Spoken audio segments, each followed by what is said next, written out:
Here is my audience.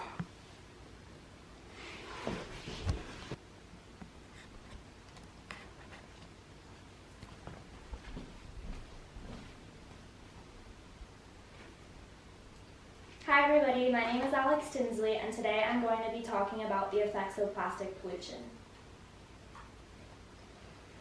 We are all tied to the water in some way, whether that be for kayaking, paddleboarding, swimming, surfing. The ocean is all a part of us, and we are all a part of the ocean in so many different ways and so many different levels. A lot of people underestimate how much the ocean plays an effect in our day-to-day life, but we would not be able to breathe the air that we breathe or drink the water that we drink without the ocean. Over 70% of the world is covered by the ocean, and over 95% of all water on Earth comes from the ocean. Plastic pollution is creating devastating effects not only in our communities, but worldwide. According to BBC News, there are over 150 metric tons of plastic in the ocean as we speak, which is a pretty large number. Also, according to BBC News, by 2050, if we do not change our ways, there will be over 750 million tons. So going from 150 to 750 is a huge difference in that amount of time. Today, I'm going to be talking about why we need to reduce our use, how we can, and who all of this plastic is affecting. Now that I have your attention, I'm going to begin with why we need to reduce our use.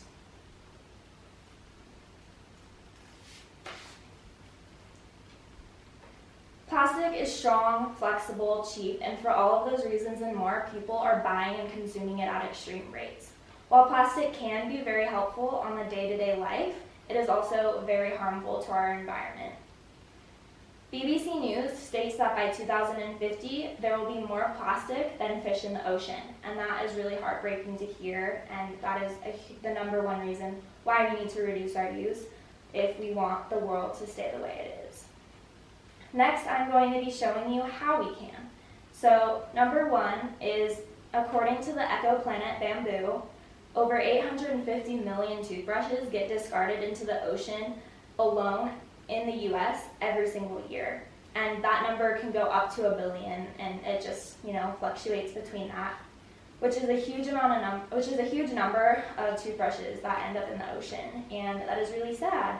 So there are bamboo-based solutions that you can all try, and the one that I have here, for example, are bamboo toothbrushes. So instead of using 2 to 3 toothbrushes made out of plastic every single year, you can switch to bamboo-based products that won't harm the environment. The next example I have are reusable bags. So plastic bags end up in the ocean all of the time, and it harms the animals and all of that very much. So instead of using plastic, we can use reusable bags, which is super helpful. So I'm going to use this example, but if you think about it, how many times do you go to the grocery store a week? And how many things do you buy? Let's say you go every week and you buy, but you use like 4 to 5 plastic bags. That adds up. Like by the end of the year, you've probably used a ton of plastic bags, and unfortunately, a lot of them are going to end up in the ocean. So to reduce your use, you can use reusable bags every single time you go, and you can cut out all of that plastic. Next, plastic cups versus reusable plastic cups and reusable straws is huge. So I don't know about you, but I personally love going to Starbucks, and sometimes I go probably too many times in the week. But I'm going to use another example. So let's say somebody goes to Starbucks every single day, one time, for the whole entire year. By the time that person is done and the year has gone by, they've used over 360 plastic cups. And those cups usually end up in the ocean, and a majority of the cups and plastic that end up in the ocean is only used once, and then it is thrown away. So it's never going to be reused. So if you can take the chance and get reusable cups and reusable straws, you could be saving a lot of plastic ending up in the ocean.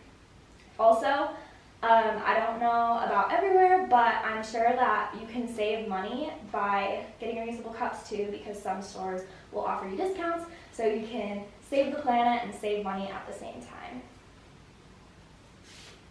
If that's still not enough to convince you, I'm now going to be talking about who all of this plastic is harming. According to the Plastic Crusaders, over 100,000 marine animals die every single year due to plastic. And on top of that, over 1 million birds die as well. So this isn't only affecting the marine life on shore, it's affecting marine life off of shore as well.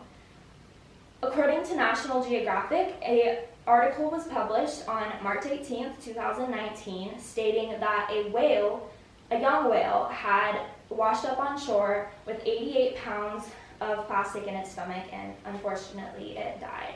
So that is just one example of how big of an issue this is. Hundreds of animals wash up on shore all of the time, and although you might not notice it because you don't live in that type of an area, it does happen.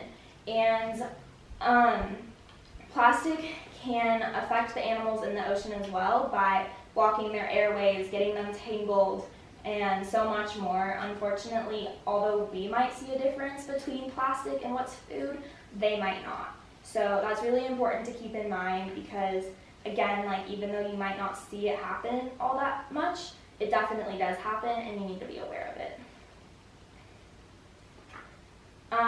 And this issue is only going to continue to keep getting worse if we do not find a way to stop it. So, on that note, after I have discussed how to reduce your use, why we need to, and who it affects, I hope that you'll consider reducing your use of plastic. Change must begin within ourselves, but my question to all of you is, are you willing to change? We need to take action now in order to save our environment, and I really hope that you will decide to reduce your use and make a change. So thank you so much for listening. Very good, Alex.